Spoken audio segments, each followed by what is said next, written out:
Welcome दोस्तों, आज स्वागत है फिर आपका इस प्रोग्राम में नो योर राइट्स में। तो मेरा नाम संजीव जिंदल आपके सामने हाजिर हूँ जस हिंदी पे आपका प्रोग्राम लेके। तो पिछले कुछ प्रोग्रामों में हमने डिस्कस किया था आपके साथ, काफ़ी कुछ डिस्कस करते चले आ रहे हैं। Political awareness, voting empowerment, immigration rights, debt management, how to build your financial fortune and all that stuff. ये सब कुछ हम आपके लिए लेके आ रहे हैं। तो आप हमारा प्रोग्राम देखिए on just Hindi. This program is live for you and in this program we try to make sure that we deliver something for you so you can make your life better, you can make your kids life better.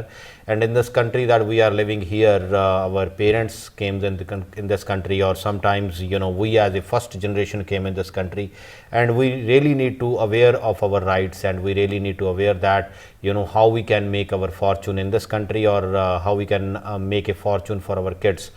And today we have a guest sitting with us. He is one of us, belongs to our community, South Asian community. He is running for Assembly District 30, Assembly District 34.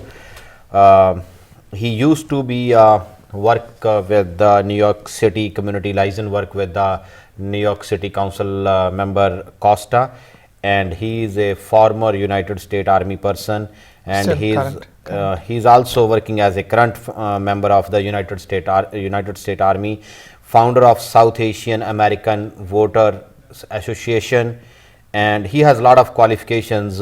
Why I'm saying that? Because we need to be like him. We need to be get involved in the system. So that is the only reason that we can change the landscape of our country. We definitely need our position in this country. We definitely need a situation where we belongs it, right?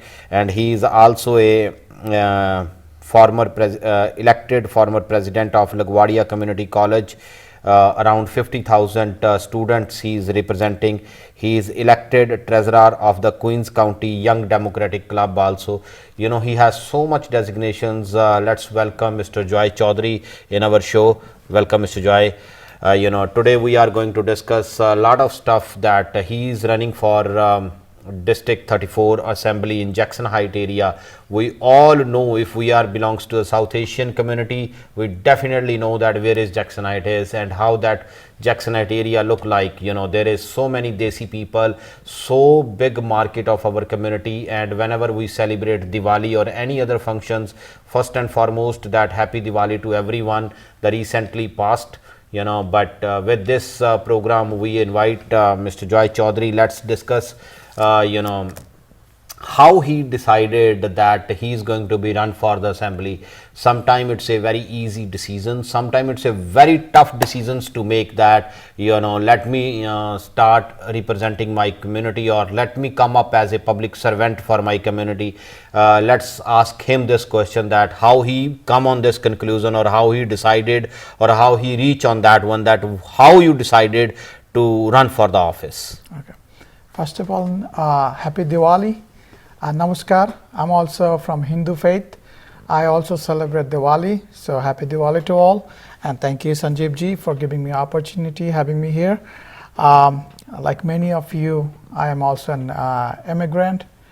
I came to the United States like 10 years ago. My first job was lifting heavy perfume boxes in the perfume warehouse.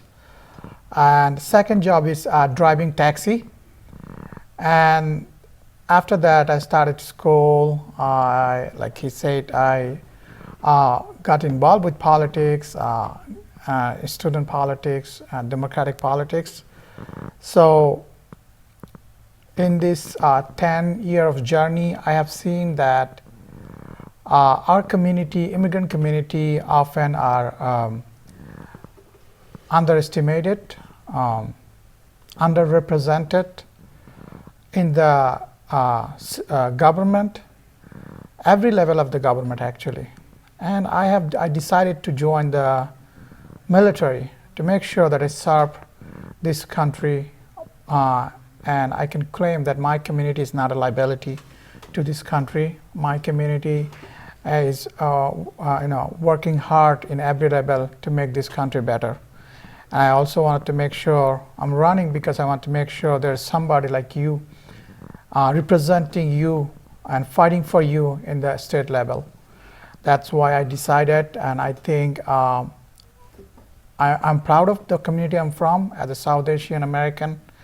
I'm proud South Asian American. I'm also ready to give my 100% to the community I live in, including many other immigrant communities, Hispanic, Chinese, all the communities, in my district. So I need everybody's advice and support with this journey.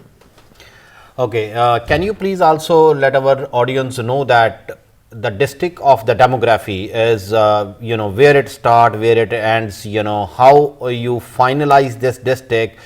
We understand that you are coming from Bangladesh, but you are coming here as an immigrant, then you decided to join the US Army. It's a wonderful decision when you are thinking to serve the country, but on the other hand, you are also thinking to serve your own community too. And can you also guide us that what is this district is all about and where it start, what type of cities, and how your district demography look like, how many Hispanics, Latinos, South Asians, how's the voting ratios and all the population size of this district? So Assembly District 34 has around 146,000 people, and it has like over 30,000 active voters.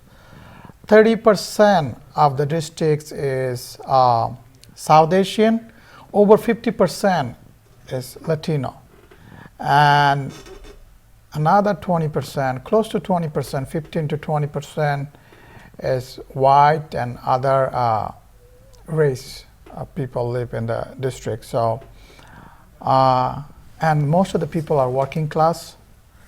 Majority of the people are immigrant. Majority of the people has an issue that I've been dealing with: language accessibility, language barrier, immigration, also like housing, education, all these issues. All right. You said you are working with Council Member Costa, and is there Council Member Costa is supporting you on that event that you are running for Assembly? Because we see that in Jackson Heights area is a little controversial. In last year we see that there is race with Cortez and Joy Chaudhary, the county president of county chairman of Queens County, and she finally wins on that as a congresswoman, because it's part of the some Bronx area and some of part of the Jackson Heights area. Oh, that is the reason that you start deciding, or you thinking that let me run from this constituency because you can get the support from these people, or you are depending upon your own community, or what's your groundwork on that realities are? So like as a founder of South Asian American Voters Association and president of South Asian American Voters, I have fought against ICE. I organized a rally against for immigration rights. As the former president of student government, I am the first student government president who organized rally against Governor Cuomo with faculty staff union to raise minimum wage and to freeze the tuition for students around the state. And as the New York City Council Community Liaison, our council district overlaps by, I think it's 30% of that assembly district. I did have a chance to serve as a group, part of that district for a long time. And as someone, I live in that district, I'm a community organizer. I did organize a lot of events, resource fair, immigrations, rally. So I have been very active in that district, not only in South Asian community, let's say Chinese community, Hispanic community, any immigrant communities. I have been working throughout the Queens and especially in my district for a while, and I've been fighting for working class people, immigrants for my entire life.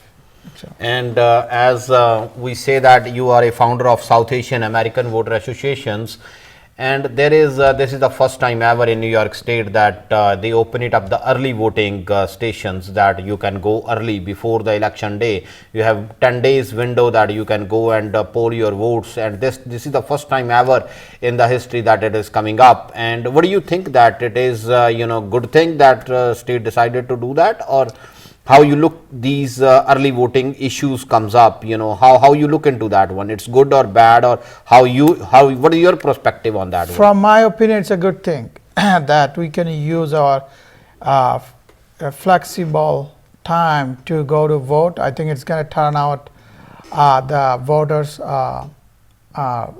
voting volume of the voters who in the poll side, because people can use their flexible time to vote, and I think it's gonna help also not giving excuse like our immigrant community, like I have job, I'm working today, so I think it's good thing that more people would be able to vote. It means you believe on that it's a sleeping giant, that we need to work on the sleeping giants. Yes. Because we come on that land that it is a 70 to 80 or 9, sometime the voting ratio comes up as a 90% of the population, that if there is a 100,000 population, around 70, 80 or 90,000 voting ratios are there. And you think that this early voting status is going to be blast that sleeping giant, that they are going to come out and vote, and it's the voting percentage are going to be increased on the South Asians as well too? I think the voting percentage will increase in every community, but I don't think it's gonna go to 90% or 80% like that, because it doesn't in the history, if you study the history, it doesn't grow like that faster. It grows little better, and it's like 10% maybe this year, 10% next year. That's how it grows. It doesn't flips into 50 to 100%, 40 to 100% like that. We definitely know that when the election of 2013, the Mayor de Blasio election, we are going to discuss that election as well. Let's stop for the break, and we see you after the break. Thank you.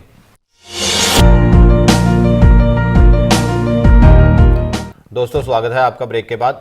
तो बात हो रही थी, चर्चा इस विषय पर हो रही थी कि वोटिंग रेशियोज, वोटिंग परसेंटेज पे बात हो रही थी, जो कि हम पिछले प्रोग्राम्स में भी आपके साथ डिस्कस कर चुके हैं।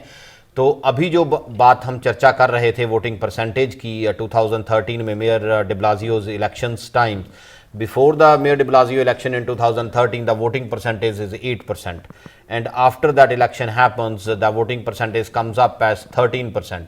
It means our community's voting percentage went up 160% on that one. And then the recent elections, we figure that out, that voting percentage is more than 18%, another 60-50% up. So this time, as you are representing the voting American associations, what do you think, that what you can make the difference on that one, that how the voting percentage, what do you think on your perspective, the voting percentage is going to be up? I think the community as a community is learning.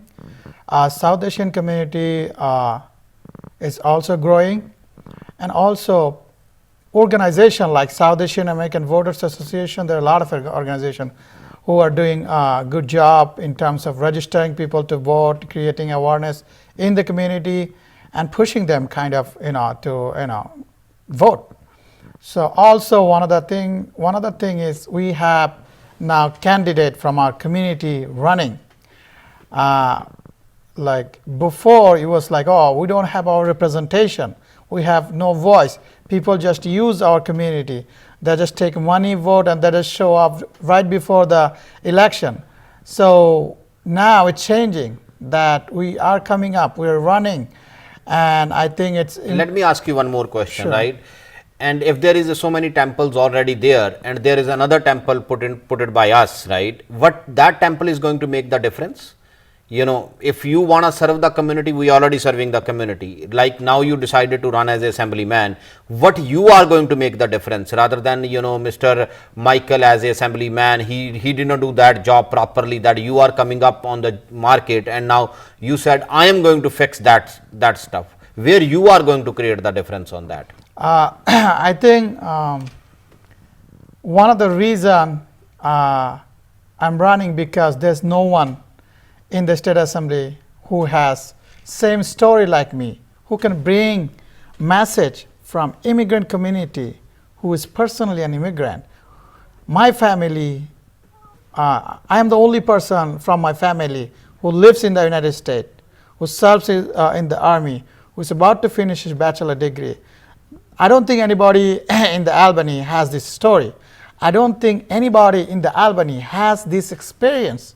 It means you are saying that you know the culture of the community that you are bringing over from that community. That is exactly what you are saying. But on the other end, if we look at that, that still Diwali holiday is pending. Still the Guru Nanak birthday is pending. Even though Guru Nanak 550th birthday is coming up and Diwali celebration is just we pass on, and you know that thing that you are going to fix it, and why they are not doing it.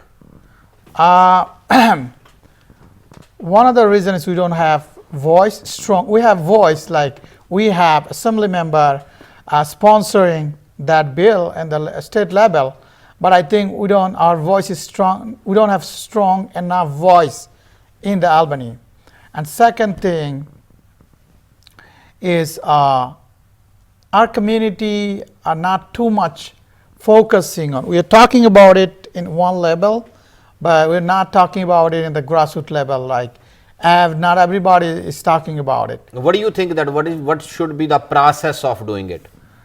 Someone has to co-sponsor the legislation, and there should be enough vote to pass the legislation. There should be out of, I think it's 160 state assembly, the majority should be voting on it. Then it's going to pass. Okay. So I think advocacy organization like South Asian American Voters Association should go to assembly members and talk to them. Hey, our community deserve better. Our community deserves. I do remember last Diwali, Mr. Richard David asked the question to our honorable mayor, and he said, you know, you guys are not in that enough numbers that we are going to give you the Diwali holidays. You know, I do understand on the other aspect of it. If I am going to ask you that our kids are going to the school on the day of the festival, but you know they supposed to take off and celebrate the Diwali at home. Why not he's understanding it as a New York City mayor? And even though if you see that today they are celebrating the Diwali at the City Hall, and yesterday Mr. Scott Stinger, the comptroller of New York City, is celebrated the Diwali, you know, by on his organization. You know, what do you think that why they are celebrating the Diwali and bringing our all the people there, and why they are not understand that what is that Diwali holiday is going to be, or Guru Nanak's birthday is going to be worthwhile? I think one of the thing our community gets convinced when we just celebrate something. And I'm not going to target anybody, any elected official. It hurts me too as a South Asian American, as someone who celebrates Diwali, right? But I think I am going to agree with you that our community was underrepresented in that, but I'm not going to agree with mayor. But it means everyone is using as a community as the ATM check, and but they don't want to give you whatever you deserve for. That did not give us fair share. I'm going to say that mayor did not give our community the fair share that we deserve.